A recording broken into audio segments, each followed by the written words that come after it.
meaning we're going to start right off with a banger, Chicago, Illinois. In Illinois, I-55 runs approximately 294 miles. Coming up Lakeshore Drive, our first indicator of I-55's presence is this junction sign 1 mile south of it. More and more of the beautiful Chicago skyline becomes visible as we approach, and then we see it with the control city for St. Louis. I gotta give Illinois credit for using St. Louis as the control city, as some other states would have used Springfield instead over a city in another state, despite most people using I-55 to get to St. Louis. Almost immediately after I-55 begins, we are faced with this large interchange complex with the Dan Ryan Expressway.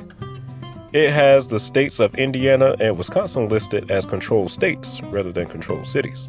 In Chicago, I-55 is known as the Stevenson Expressway, named after the former Illinois governor. The Stevenson is one of the few non-tolled interstates in the Chicago area and provides 6 general-purpose lanes for travel in this area. You can expect traffic to be heavy during most times of the day if you come through here.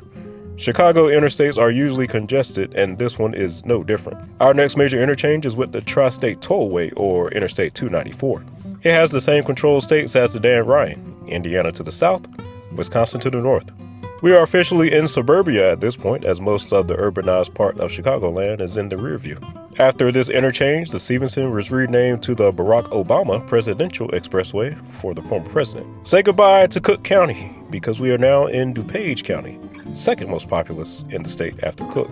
Illinois keeps the roadway at 6 lanes through here, and overall it was in pretty good condition. At the end of DuPage, we meet Interstate 355, which is tolled. It has the properly named controlled cities of northwest and southwest suburbs. How about that? Entering Will County, we bypass Joliet to the west, the third largest city in the state. 6 lanes are maintained throughout the area, and we have a standard cloverleaf interchange with Interstate 80, which is signed for Indiana and Iowa. Man, Illinois does a really impressive job when it comes to choosing its control cities, eh? Interstate 80 also marks the end of the 6-lane portion of Interstate 55 out of Chicago. We had a good run. After crossing US 6, almost 50 miles outside of downtown Chicago, we are finally beginning to escape its enormous gravity.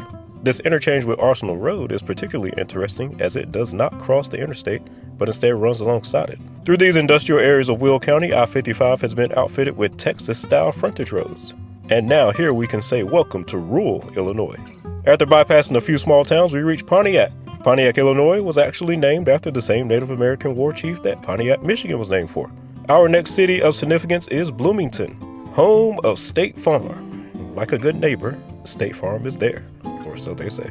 Bloomington sits side by side with the city of Normal, which from looking at the map from a distance, you probably think this was just one big city. In Bloomington, Interstate 55 terminates I-39 and has a short concurrency with I-74 around the western side of the city. We get 6 lanes here, and I-74 can take you to Indianapolis, while we will continue south towards St. Louis and Springfield. There is also a business I-55 or Green 55 through this area that travels along the old Route 66. Fun fact about this curve on Business 55 is that it was designed for speeds up to 100 miles per hour, as it was intended as an upgrade to bring US 66 up to interstate or Autobahn standards at the time. After passing by more farmland and the town of Lincoln, named for the late president, we approach the city that's the only thing standing between Chicago and complete domination of Illinois, the capital of Springfield. In Springfield, we encounter Interstate 72, a short interstate that just briefly enters into Missouri to prevent it from being an intrastate highway. I-72 briefly rides along with us around Springfield before we leave to head due south towards St. Louis. Springfield can be seen as somewhat of the midway point between Chicago and St. Louis. The city limits reach all the way south beyond Lake Springfield before finally letting you go. Things go quiet again on this 4-lane rural freeway until you encounter Interstate 70 and its spawn, Interstate 270. I-270 serves as a northern bypass around St. Louis for east-west travelers, while I-70 eastbound heads to Indianapolis, and I-70 westbound joins us on our journey to St. Louis proper. Despite I-55 and I-70 being major interstates, we are still at 4 lanes for now on this concurrency. Further along, we meet another auxiliary route, Interstate 255, which along with Illinois 255 forms an eastern bypass of St. Louis for those traveling north-south.